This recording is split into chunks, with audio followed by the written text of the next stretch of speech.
Hello दोस्तों, नमस्कार। कैसे आप सभी? आशा और उम्मीद है कि आप सभी काफ़ी अच्छे होंगे और आपकी तैयारी काफ़ी ज़बरदस्त तरीके से चल रही होगी। दोस्तों, मैं आज का जो क्लास है, मैं यहाँ पे गवर्नर जनरल और वायसराय के बारे में डिस्कस कर रहा हूँ। तो आज का जो क्लास यहाँ पे हम डिस्कस करेंगे वायसराय के बारे में, क्योंकि गवर्नर जनरल के बारे में हम लोगों ने पूरा डिटेल क्लास जो है कर लिया है। अब बाकी बचे हैं जो वायसराय के बारे में हम यहाँ पे बात करेंगे और जानेंगे कि उनके कार्यकाल में, क्योंकि काफ़ी लंबा समय था, कुल जो है 21 वायसराय बने थे और लास्ट के जो स्वतंत्र भारत के श्री राजगोपालचारी जो है बनते हैं, उसके बाद वायसराय का सिस्टम खत्म हो जाता है। तो उस समय तक कुल जो है कितने बनते हैं, तो 21 वायसराय का कार्यकाल हमको देखना है। तो काफ़ी लंबा होने वाला है, इसे हम पार्ट बाय पार्ट में 2 पार्ट में हम करके फिनिश करेंगे। तो वायसराय से काफ़ी ज़्यादा क्वेश्चन आपको देखने को मिलता है। तो चलिए, आपका ज़्यादा समय न लेते हुए आज का जो है हमारा क्लास किस पे डिपेंड रहेगा, मतलब किस पे फोकस है, तो हम भारत के जो वायसराय रह चुके हैं, कितने टोटल 21 वायसराय रहे हैं, कितने टोटल 21 वायसराय रहे हैं, और शुरू से लेकर के अंत तक उन सभी वायसरायों के कार्यकाल से जुड़ी घटनाओं के बारे में हम यहाँ पर चर्चा करेंगे, जिससे डायरेक्ट क्वेश्चन आपको देखने को मिलता है। क्लियर है? आगे बढ़ते हैं और बिना किसी लेट लतीफ़ी के कहा जाए कि क्लास हम शुरू करते हैं। सबसे पहले अगर बात की जाए तो हम लोगों ने जब बात कर लिया है यहाँ पर किसके, बंगाल के गवर्नर जनरल के बारे में आपको क्लास देखने को मिल जाएगा। वो क्लास मैंने करवा दिया है। थोड़ा सा हाईलाइट में आप अगर जान ले, बंगाल के गवर्नर जनरल का कार्यकाल 1773 से लेकर के 1833 ईस्वी तक रहता है। उसके बाद आते हैं भारत के गवर्नर जनरल। कौन? भारत के गवर्नर जनरल आते हैं। इनका कार्यकाल 1833 से लेकर के 1856 तक रहता है। और अंतिम में आते हैं भारत के वायसराय। भारत के वायसराय का अगर कार्यकाल 1856 से लेकर के 1947 तक, जब तक भारत आज़ाद नहीं रहा होता है, भारत के वायसराय का पद जो है काबिज रहता है। तो इसमें कुल कितने वायसरायों का कार्यकाल हमको देखना है, तो कुल 21 वायसराय का कार्यकाल जो है हम यहाँ पर देखेंगे। उससे पहले अगर हम बात कर ले कि बंगाल के गवर्नर जनरल, इसका जो है ये कैसे आया था, तो 1773 में एक एक्ट आया था। उसी एक्ट के बाद जो है बंगाल के गवर्नर जनरल को बनाया गया था, बंगाल का गवर्नर जनरल पद बनाया गया था। अब आगे बात कर ले वायसराय के। आज का हमारा टॉपिक क्या है? वायसराय का टॉपिक है। तो वायसराय का बात हम कर लेते हैं। तो वायसराय की बात करने से पहले आप जान लें, 1857 में एक विद्रोह हुआ था, जिसे हम सिपाही विद्रोह भी कहते हैं। तो 1857 के विद्रोह के बाद क्या हुआ था, कंपनी के शासन को समाप्त कर दिया गया। 1857 का जो विद्रोह हुआ, उसके बाद क्या किया गया, कंपनी के शासन को समाप्त कर दिया गया। यानी उनका जो है उत्तरदायित्व को खत्म कर करके भारत पे राज करने का अधिकार सीधे किसे, ब्रिटिश क्राउन को मिल जाता है। यानी ब्रिटिश सरकार अपने हाथों में ले लेती है। यानी भारत ब्रिटिश तक सीधे नियंत्रण आ गया था। उसके बाद क्या हुआ कि भारत सरकार अधिनियम 1858 आता है। भारत सरकार अधिनियम 1858 आता है, यानी गवर्नमेंट ऑफ इंडिया एक्ट 1858 पारित हुआ, जिसने भारत के गवर्नर जनरल का नाम बदलकर भारत का वायसराय कर दिया। यानी जो पहले भारत के गवर्नर जनरल के नाम से जाने जाते थे, 1858 में एक्ट आता है और भारत के गवर्नर जनरल का नाम बदल करके क्या कर दिया जाता है, भारत का वायसराय कर दिया जाता है। वायसराय जो है सीधे किससे, ब्रिटिश सरकार द्वारा नियुक्त किया जाता था। वायसराय किससे सीधे जो है ब्रिटिश सरकार के द्वारा नियुक्त किया जाता था। और भारत के पहले वायसराय कौन थे, तो लॉर्ड कैनिंग थे। कौन थे? काफी इंपॉर्टेंट है, बार बार ये क्वेश्चन पूछा जाता है। भारत के पहले वायसराय कौन थे, तो लॉर्ड कैनिंग थे। क्लियर है? यहां तक आशा और उम्मीद है कि आपको क्लियर हो गया होगा। अब हम एक बार एक लिस्ट देखेंगे, जिसमें जो है जितना 21 वायसराय बने हैं अभी तक भारत में, उनका जो है कार्यकाल कब से कब तक रहा है। काफ़ी इंपॉर्टेंट है, डायरेक्ट क्वेश्चन आपसे पूछ लिया जाता है कि इस वायसराय का नाम दे दिया जाएगा, पूछ लेगा कि इनका कार्यकाल कब से कब था। या क्लियर है? थोड़ा सा पेन का कलर हम चेंज कर लेते हैं। चलिए, अब बात कर ले भारत के वायसराय का। अगर सबसे पहले बात कर ले तो सबसे पहले आते हैं लॉर्ड कैनिंग। कौन आते हैं? सबसे पहले आते हैं लॉर्ड कैनिंग, जो 1856 से लेकर के 1862 ईस्वी तक रहते हैं। कब तक? 1856 से लेकर के 1862 ईस्वी तक लॉर्ड कैनिंग का कार्यकाल रहता है। उसके बाद लॉर्ड कैनिंग के बाद आते हैं लॉर्ड एल्गिन प्रथम। कौन? लॉर्ड एल्गिन प्रथम। ये 1862 से 1863 तक, कब? 1862 से लेकर के 1863 तक रहते हैं, यानी मात्र 1 वर्ष के लिए। कितना? मात्र 1 वर्ष के लिए लॉर्ड एल्गिन प्रथम जो है ये वायसराय बनते हैं। तीसरे नंबर पे वायसराय जो बनते हैं सर जॉन लॉरेंस। कौन? सर जॉन लॉरेंस बनते हैं और इनका कार्यकाल रहता है 1864 से लेकर के 1868 तक। चौथे नंबर पे बनते हैं लॉर्ड मेयो। कौन? लॉर्ड मेयो बनते हैं और इनका कार्यकाल रहता है 1869 से लेकर के 1872 ईस्वी तक। पांचवें नंबर पर बनते हैं लॉर्ड नॉर्थब्रुक और इनका जो कार्यकाल रहता है 1872 से लेकर के 1876 ईस्वी तक। छठे नंबर पे बने हैं लॉर्ड लिटन। कौन? लॉर्ड लिटन बने हैं और इनका कार्यकाल रहता है 1876 से लेकर के 1880 ईस्वी तक। सातवें नंबर की बात कर ले तो लॉर्ड रिपन। लॉर्ड रिपन का कार्यकाल अगर बात कर ले तो 1880 से लेकर के 1884 ईस्वी तक। आठवें नंबर पर है लॉर्ड डफरिन। कौन? लॉर्ड डफरिन और इनका कार्यकाल है 1884 से लेकर के 1888 ईस्वी तक। 9वें नंबर पर आते हैं लॉर्ड लैंसडाउन और इनका जो कार्यकाल है 1888 से लेकर के 1894 ईस्वी तक। 10वें नंबर पर आते हैं लॉर्ड एल्गिन द्वितीय। कौन? लॉर्ड एल्गिन द्वितीय और इनका कार्यकाल 1894 से लेकर के 1899 तक रहता है। 11वें नंबर पर आते हैं लॉर्ड कर्जन और इनका कार्यकाल 1899 से लेकर के 1905 ईस्वी तक। तो यहाँ पर जो है हमने कितना 11 का जो है कार्यकाल देख लिया है। बाकी अगर 10 जो है वायसराय के कार्यकाल की बात करें तो 12वें नंबर पे बनते हैं लॉर्ड मिंटो द्वितीय। कौन? लॉर्ड मिंटो द्वितीय बनते हैं और इनका कार्यकाल रहता है 1905 से लेकर के 1910 ईस्वी तक। 13वें नंबर पर बनते हैं लॉर्ड हार्डिंग द्वितीय। इनका कार्यकाल रहता है 1910 से लेकर के 1916 ईस्वी तक। 14वें नंबर पे बनते हैं लॉर्ड चैम्सफोर्ड और इनका कार्यकाल रहता है 1916 से लेकर के 1921 ईस्वी तक। 15वें नंबर पे है लॉर्ड रीडिंग और इनका कार्यकाल 1921 से लेकर के 1926 ईस्वी तक रहता है। 16वें नंबर पे है लॉर्ड इरविन और इनका कार्यकाल 1916 से लेकर के 1931 ईस्वी तक रहते हैं।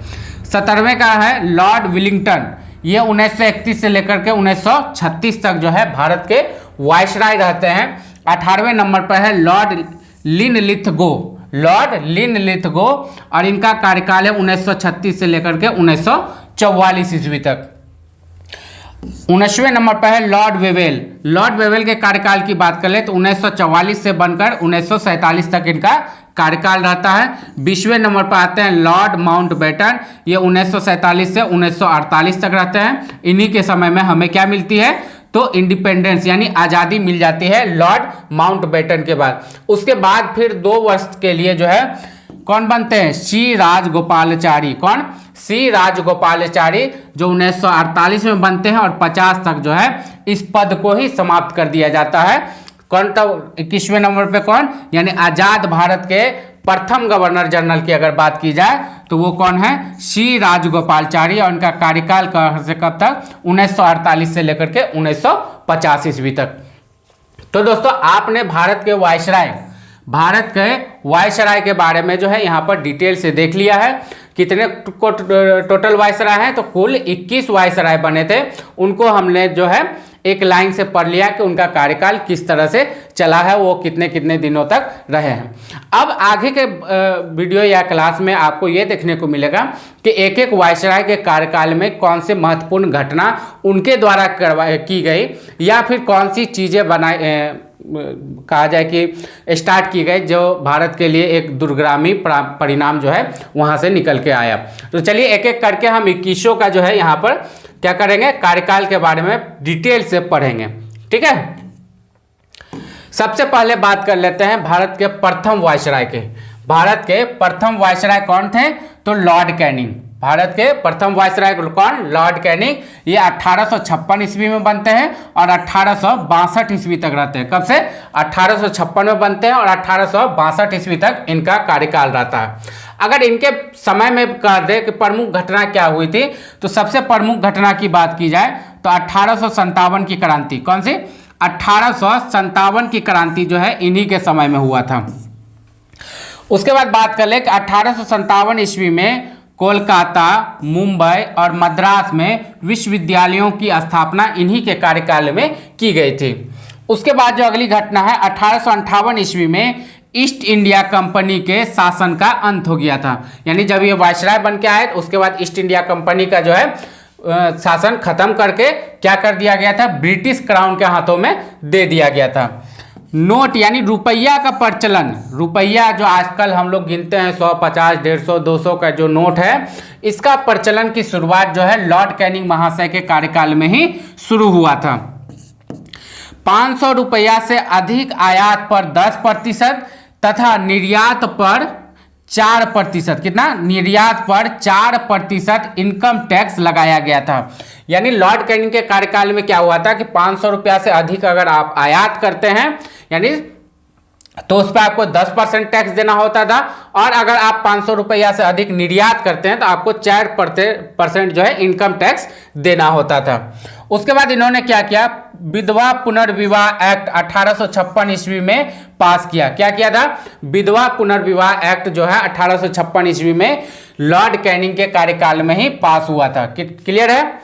उसके बाद भारतीय दंड संहिता जिसे आईपीसी कहते हैं, जिन्हें अब जो है पुनः बदल दिया गया है, तो आईपीसी की स्थापना कब हुई थी, 1861 ईस्वी में। कब, 1861 ईस्वी में हुआ था।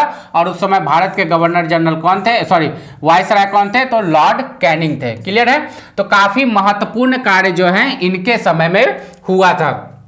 इनके कार्यकाल की बात करें तो 1856 में बनते हैं और 1862 तक जो है ये क्या रहते हैं, तो भारत के वायसराय बने रहते हैं। क्लियर है। तो हमने किसे, लॉर्ड कैनिंग के समय में जो भी महत्वपूर्ण चीजें, जो भी महत्वपूर्ण घटना हमारे देश में घटित हुई थी, उन सबको हमने यहाँ पर जो एग्जाम के पर्पज से काफी इंपॉर्टेंट होता है, सबको यहाँ पे हमने क्या कर लिया है, डिस्कस कर लिया है। अब आगे बढ़ते हैं और अगले वायसराय के बारे में देखें। अगले वायसराय जो हैं लॉर्ड एल्गिन प्रथम। कौन है, लॉर्ड एल्गिन प्रथम है। इनका कार्यकाल की बात कर ले तो ये 1862 से लेकर के 1863 तक, कितना, मात्र 1 साल के लिए, मात्र 1 साल के लिए जो है लॉर्ड एल्गिन प्रथम भारत के वायसराय बनते हैं। और इन्होंने क्या किया था, तो इनका जो महत्वपूर्ण कार्य था, वहाबी आंदोलन को इन्होंने समाप्त किया था। वहाबी आंदोलन को किसने दबाया था, तो लॉर्ड एल्गिन प्रथम के द्वारा खत्म किया गया था। सर्वोच्च एवं सदर न्यायालय को उच्च न्यायालय के साथ शामिल किया गया। सर्वोच्च एवं सदर न्यायालय को क्या किया गया था, यानी हाई कोर्ट और डिस्ट्रिक्ट कोर्ट को किसके प्रति उत्तरदायी कर दिया गया था, तो सुप्रीम कोर्ट के प्रति उत्तरदायी कर दिया गया था। तो ये काम किनके द्वारा किया गया था, लॉर्ड एल्गिन प्रथम के द्वारा। और वही चीज अभी तक भारत में आपको देखने को मिलेगा। आप सभी जानते हैं कि डिस्ट्रिक्ट कोर्ट और हाई कोर्ट ये दोनों किसके अधीन है, तो इन दोनों के सुप्रीम बॉस कौन है, तो सुप्रीम कोर्ट जो है यानी उच्चतम न्यायालय जो है इन दोनों के बॉस हैं। तो ये काम सबसे पहले किनके द्वारा किया गया था, लॉर्ड एल्गिन प्रथम के द्वारा किया गया था। 1863 ईस्वी में इनकी मृत्यु हो जाती है। क्या हो जाता है, 1863 ईस्वी में इनकी मृत्यु हो जाती है और उसके बाद जो है वो पद वायसराय का खाली हो जाता है और दूसरे लोग उस पद पे काबिज होते हैं। क्लियर है। अगला अगर हम बात कर ले तो तीसरे नंबर पर आते हैं सर जॉन लॉरेंस। कौन, सर जॉन लॉरेंस। इनके कार्यकाल की बात कर ले तो ये 1864 में बनते हैं और 1868 तक रहते हैं, यानी 4 साल के लिए ये भारत के वायसराय रहते हैं। कितने, 4 साल के लिए जो है ये भारत के वायसराय रहते हैं। और इन्होंने काफी महत्वपूर्ण जो एक काम किया था, इनके समय में क्या हुआ था, 1865 ईस्वी में। कब, 1865 ईस्वी में भारत एवं यूरोप के बीच प्रथम समुद्री टेलीग्राफ सेवा शुरू की गई थी। क्या किया गया था, 1865 ईस्वी में भारत एवं यूरोप के बीच प्रथम टेलीग्राफ सेवा किस वायसराय के कार्यकाल में शुरू किया गया था, तो ये किया गया था सर जॉन लॉरेंस के कार्यकाल में। अगला है लॉरेंस कैंपबेल के नेतृत्व में अकाल समिति का भी गठन हुआ था। लॉरेंस कैंपबेल के कार्यकाल में क्या हुआ था, नेतृत्व में या कार्यकाल में अकाल समिति का गठन किया गया था। क्लियर है। आगे बढ़ते हैं, अगले आते हैं लॉर्ड मेयो। अगला नंबर है लॉर्ड मेयो का। लॉर्ड मेयो का कार्यकाल की बात कर ले तो ये 1869 से लेकर के 1872 तक क्या रहते हैं, तो भारत के वायसराय के पद पर काबिज रहते हैं। कब से कब, लॉर्ड मेयो का कार्यकाल की बात कर ले 1869 से लेकर के 1872 ईस्वी तक। अगर बात कर ले कि इनके समय में क्या क्या महत्वपूर्ण घटनाएं हुई थी उन बारे में अगर हम बात कर ले तो सबसे पहला बात आता है कि 1870 ईस्वी में, कब 1870 ईस्वी में लाल सागर से होकर तार व्यवस्था का प्रारंभ किया गया। क्या किया गया? 1870 ईस्वी में लाल सागर से होकर के तार व्यवस्था की शुरुआत लॉर्ड मेयो के कार्यकाल में हुआ था। दूसरा काम क्या हुआ था? 1871 ईस्वी में जनगणना का कार्य प्रारंभ हुआ था। जनगणना का कार्य प्रारंभ भारत में पहली बार कब हुआ था? तो इसका सही आंसर होगा 1871 ईस्वी में। अगर आपसे एक बार और प्रश्न पूछ ले कि जिस समय भारत में पहली बार जनगणना स्टार्ट हुआ था उस समय भारत के वायसराय कौन थे? तो इसका सही जवाब हो जाएगा लॉर्ड मेयो। कौन थे? लॉर्ड मेयो थे। दूसरा है कि 1872 ईस्वी में लॉर्ड मेयो के कार्यकाल में ही कृषि विभाग की भी स्थापना की गई थी। किसकी? कृषि विभाग का स्थापना भी कब किया गया था? 1872 ईस्वी में किया गया था और उस समय वायसराय कौन थे? तो लॉर्ड मेयो थे। तीसरी अगर बात की जाए कि 1872 ईस्वी में पंजाब के क्षेत्र में कूका विद्रोह उत्पन्न हुआ था, यानी लॉर्ड मेयो के कार्यकाल में ही पंजाब के क्षेत्र में कूका विद्रोह जो है उत्पन्न हुआ था और 1872 ईस्वी में प्रसिद्ध मेयो कॉलेज की स्थापना की गई थी। 1872 ईस्वी में प्रसिद्द मेयो कॉलेज की स्थापना की गई थी। तो भारत के वायसराय में चौथे नंबर पर जो वायसराय थे लॉर्ड मेयो, इनका कार्यकाल कब से कब तक? 1869 से लेकर के 1872 तक हुआ। इन्होंने क्या किया? 1870 ईस्वी में लाल सागर से होकर के क्या किया? तार की व्यवस्था की। 1871 ईस्वी में जनगणना का कार्य प्रारंभ हुआ। 1872 ईस्वी में कृषि विभाग की स्थापना की गई। 1872 ईस्वी में ही पंजाब में कूका विद्रोह की शुरुआत हुई और 1872 ईस्वी में ही प्रसिद्ध मेयो कॉलेज की स्थापना इनके कार्यकाल में जो है क्या हुआ था? शुरू हुआ था। क्लियर है? तो ये आप जितने भी आप पॉइंट देखेंगे सारे पॉइंट आपको जो है एग्जाम रिलेटेड ही यहाँ पे बताया जा रहा है। सारे पॉइंट जो है एग्जाम रिलेटेड ही है और डायरेक्ट जो है इससे क्वेश्चन बनते हैं। डायरेक्ट क्वेश्चन आपको देखने को मिलेगा। ऐसा मैं नहीं कर रहा हूँ। अगर आप एग्जाम दे रहे हैं, कंपटीशन की तैयारी कर रहे हो, प्रीवियस ईयर पेपर आप लोग अगर देखते होंगे तो ये सारे क्वेश्चन डायरेक्ट के डायरेक्ट आपको एग्जाम पेपर में देखने को मिल जाएगा। चलिए अब आगे बढ़ते हैं और अगला वायसराय देखने से पहले दोस्तों आपसे एक रिक्वेस्ट है कि इस वीडियो पर एक कमेंट जरूर कीजिएगा। साथ ही साथ आप हमारे चैनल द एडू एकेडमी को सब्सक्राइब जरूर कर लीजिएगा ताकि मैं जैसे ही कोई वीडियो डालूं आपको उसका नोटिफिकेशन चला जाए। चलिए अब अगले वायसराय की बात कर ले तो ये आते हैं लॉर्ड नॉर्थब्रुक। कौन? Lord Northbrook. इनका जो है कार्यकाल 1872 से लेकर के 1876 तक, यानी ये भी 4 साल के लिए, कितने? 4 साल के लिए जो है ये भी वायसराय बनते हैं। और सबसे जो महत्वपूर्ण इनके अथी में घटना जो हुई थी, क्या हुआ था? 1874 ईस्वी में। कब? 1874 ईस्वी में बिहार में भयंकर अकाल पड़ा था। यानी क्वेश्चन आपसे ऐसे डायरेक्ट पूछा जाता है कि बिहार में किस ईस्वी में अकाल पड़ा था? तो इसका सही जवाब हो जाएगा कब? 1874 ईस्वी में। एक और क्वेश्चन बनता है कि बिहार में जिस वर्ष यानी 1874 में जब बिहार में अकाल पड़ा था उस समय भारत के वायसराय कौन थे? तो इसका सही जवाब हो जाएगा लॉर्ड नॉर्थब्रुक। एक क्वेश्चन और बनता है ऐसे कि लॉर्ड नॉर्थब्रुक कब से कब तक भारत के वायसराय रहे थे? तो इसका सही जवाब हो जाएगा 1872 से लेकर के 1876 तक जो है लॉर्ड नॉर्थब्रुक क्या रहे थे? भारत के वायसराय रहे थे। उसके बाद जो अगली घटना क्या होती है कि 1875 ईस्वी में सैयद अहमद खान द्वारा मोहम्मडन एंग्लो ओरिएंटल कॉलेज की स्थापना की गई और नॉर्थब्रुक कितना? 10,000 रुपया उस कॉलेज में डोनेशन देते हैं। किनके द्वारा? सैयद अहमद खान के द्वारा 1875 ईस्वी में मोहम्मडन एंग्लो ओरिएंटल कॉलेज की स्थापना की जाती है और उस कॉलेज को लॉर्ड नॉर्थब्रुक के द्वारा 10,000 का डोनेशन दिया जाता है। क्लियर है? तो लॉर्ड नॉर्थब्रुक भी यहाँ पे समाप्त होता है। इनसे जुड़े जो पॉइंट बनते थे हमने यहाँ डिस्कस कर लिया है। चलिए अब आगे बढ़ते हैं। अगले जो है लॉर्ड लिटन। लॉर्ड लिटन काफी इंपॉर्टेंट है, इससे आपको अक्सर जो है क्वेश्चन देखने को मिलेगा है।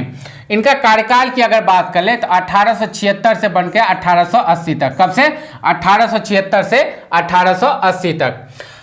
लॉर्ड लिटन के बारे में एक बात की जाती है कि ये क्या थे, एक विख्यात कवि थे, उपन्यासकार और निबंध लेखक भी थे। क्या थे? काफी विद्वान थे लॉर्ड लिटन, विख्यात कवि थे, उपन्यासकार थे, निबंध लेखक थे और साहित्य जगत में इन्हें ओवन मेरिडिथ, क्या ओवन मेरिडिथ के नाम से भी जाना जाता था। ओवन मेरिडिथ के नाम से किन्हें जाना जाता था? तो लॉर्ड लिटन को जाना जाता है। क्वेश्चन आपसे ऐसे पूछ सकता है कि वैसे वो कौन से वायसराय थे, भारत के वैसे कौन से वायसराय थे जो एक साहित्यकार, निबंध लेखक के साथ साथ एक कवि भी थे? तो इसका सही जवाब क्या हो जाएगा? लॉर्ड लिटन। इनका कार्यकाल अगर पूछ लेगा तो ये 1876 में वायसराय बनते हैं और 1880 तक जो है काबिज रहते हैं। साहित्य जगत में जो है क्या नाम से जाना जाता था? तो ओवन मेरिडिथ, ओवन मेरिडिथ के नाम से किस वायसराय को जाना जाता था? तो वो जाना जाता था लॉर्ड लिटन को। अब चलिए इनके समय में जो है काफी जो इंपॉर्टेंट सब चीज हुए थे उन बारे में जान लेते हैं।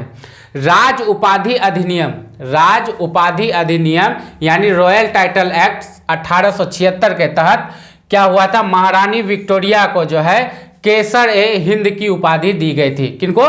विक्टोरिया को जो है रॉयल टाइटल एक्ट 1876 के तहत केसर ए हिंद की उपाधि दी गई थी। किनके कार्यकाल में? तो लॉर्ड लिटन के कार्यकाल में। दूसरा क्या था कि 1 जनवरी 1887 को प्रथम दिल्ली दरबार का आयोजन किया गया था। क्या किया गया था? 1 जनवरी 1887 ईस्वी को प्रथम दिल्ली दरबार का आयोजन किया गया था। दूसरा क्या हुआ था? वर्नाकुलर प्रेस एक्ट 1878 को पास किया गया था, जिसके अंतर्गत किया गया था कि हिंदी भाषा में या कहा जाए कि स्थानीय भाषा में समाचार पत्रों की छपाई पर या उनके प्रकाशन पर रोक लगा दी गई थी। क्या कर दिया गया था? रोक लगा दिया गया था। भारतीय भाषाओं में समाचार पत्रों के प्रकाशन पर प्रतिबंध लगा दिया गया था। किनके द्वारा? तो कौन थे? लॉर्ड लिटन उस समय के वायसराय थे। और किस एक्ट के द्वारा? तो ये किया गया था वर्नाकुलर प्रेस एक्ट के द्वारा 1878 में। कब? 1878 में। यानी एक तरह से प्रेस को जो है, प्रेस की आज़ादी को छीन लिया गया था। प्रेस की आज़ादी को क्या किया गया था? वर्नाकुलर प्रेस एक्ट 1876 के तहत छीन लिया गया था। अगला जो है भारतीय शस्त्र अधिनियम 1878 ईस्वी में पास किया गया। भारतीय शस्त्र अधिनियम किनके कार्यकाल में पास हुआ? तो लॉर्ड लिटन के कार्यकाल में। सिविल सेवा परीक्षा की आयु, सिविल सेवा परीक्षा की आयु 21 वर्ष से घटा करके 19 वर्ष किनके कार्यकाल में किया गया? लॉर्ड लिटन के कार्यकाल में। सिविल सेवा की जो है कैटेगरिया में उम्र को जो है क्या किया गया था? 21 वर्ष से घटा करके क्या कर दिया गया था? 19 वर्ष कर दिया गया था। क्लियर है? आगे बढ़ते हैं। अगला थे,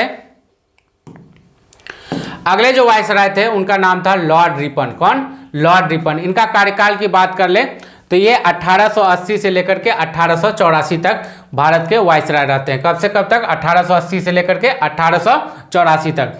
ये भारत के सबसे लोकप्रिय, क्या थे? सबसे लोकप्रिय वायसराय के नाम से जाने जाते हैं। भारत में सबसे ज्यादा लोकप्रिय वायसराय कौन थे? लॉर्ड रिपन थे। इन्होंने इस युग का कर्तव्य the duty of age, the duty of age नामक पुस्तक कब लिखी? 1852 ईस्वी में। काफी इंपॉर्टेंट चीज है। इस युग का कर्तव्य या द ड्यूटी ऑफ एज नामक पुस्तक किसने लिखी थी? तो लॉर्ड रिपन ने। किसने? लॉर्ड रिपन ने लिखी थी। ये कौन थे? भारत के वायसराय थे और 1880 में ये वायसराय बनते हैं और 1884 तक ये बने रहते हैं, यानी 4 वर्षों के लिए। आप एक चीज नोट किए होंगे कि लगभग वायसराय का कार्यकाल कितना? तो 4 वर्षों के लिए रहता था। इनके समय में अगर बात की जाए तो क्या हुआ था? सबसे प्रमुख घटना, इनके प्रथम वास्तविक जनगणना जो है 1881 ईस्वी में हुआ।